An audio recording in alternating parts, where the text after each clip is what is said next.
Olá, queridos irmãos, amadas irmãs, a paz do Senhor Jesus esteja sempre com todos vocês. Hoje, terça-feira, dia 30 de julho, estamos na 17ª semana do Tempo Comum. E nesse momento, meditaremos no Evangelho de São Mateus, capítulo 13, versículos 36 a 43. Naquele tempo, Jesus deixou as multidões e foi para casa. Seus discípulos aproximaram-se dele e disseram: Explica-nos a parábola do joio. Jesus respondeu: Aquele que semeia boa semente é o Filho do Homem. O campo é o mundo. A boa semente são os que pertencem ao reino. Os joios são os que pertencem ao maligno. O inimigo que semeou o joio é o diabo. A colheita é o fim dos tempos. Os ceifadores são os anjos. Como o joio é recolhido e queimado ao fogo, assim também acontecerá no fim dos tempos. O Filho do Homem enviará seus anjos e eles retirarão do seu reino todos os que fazem os outros pecar e os que praticam o mal. Depois os lançarão na fornalha de fogo. Ali haverá choro e ranger de dentes. Então os justos brilharão como o sol no reino de seu Pai. Quem tem ouvidos, ouça. Palavra da salvação. No Evangelho que acabamos de ouvir, nós temos a explicação de Jesus sobre a parábola que ele contou anteriormente do joio e do trigo.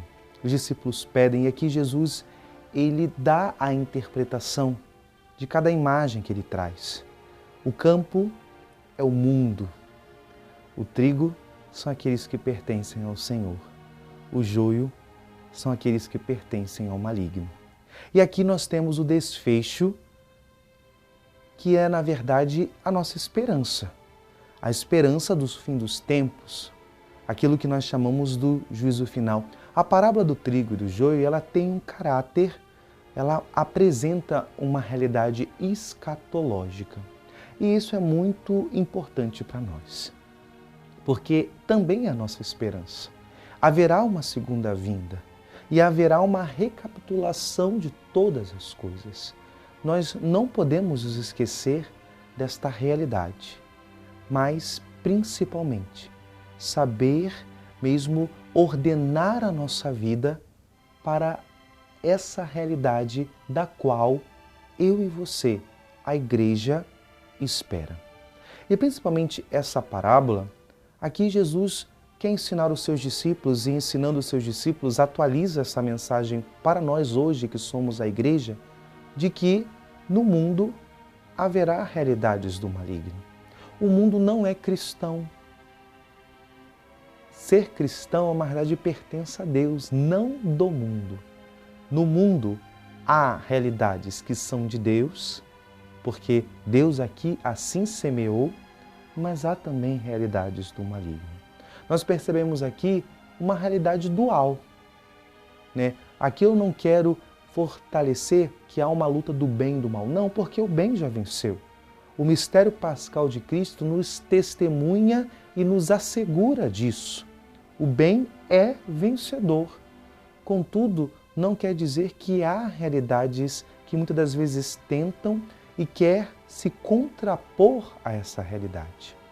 Porém, a parábola que nós acabamos de escutar, ela nos ensina primeiro que eu e você devemos saber lidar com as realidades do joio com paciência, porque é Deus que irá, no tempo certo, na hora certa, eliminar com o joio, arrancar o joio do campo.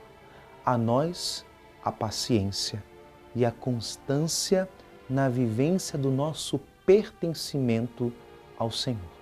E outra realidade é aquela passagem que São Paulo diz aos Romanos, que tudo concorre para o bem daqueles que amam a Deus. Aquilo que muitas das vezes pode ser até uma tentação, um mal aparente, quando estamos vivendo em Deus, quando estamos muitas das vezes enraizados no Evangelho, na fidelidade ao Senhor, ele pode concorrer para nós para um bem. Porque Deus é tão poderoso, que Ele pode tirar um bem de um acontecimento, de uma realidade de mal. Isso, queridos irmãos, amadas irmãs, é uma realidade de fé, de esperança. Quantas das vezes eu e você, vivendo realidades difíceis, sofrimentos, realidades mesmo contrárias, penúrias, crises pessoais, mas quando escolhemos viver essa realidade em Deus, quando escolhemos viver essa realidade aos pés do Senhor, na fidelidade ao Evangelho, na fé, sem segurança muitas das vezes humana nenhuma, mas abandonados em Deus, percebemos que tudo passa. E quando passamos por essa tempestade, vemos os frutos, vemos o crescimento, a maturidade interior. O deserto é necessário. Muitas das vezes Deus nos fortalece em meio a realidades de tentações, quando escolhemos lutar e permanecer nele, estarmos firmes. Por isso que essa palavra nos ensine e nos motive a lutar pelo nosso pertencimento a Deus, para que sempre mais o Senhor possa nos conduzir e vivermos dando frutos nessa vida. Que Deus nos abençoe. Em nome do Pai, e do Filho, e do Espírito Santo. Amém.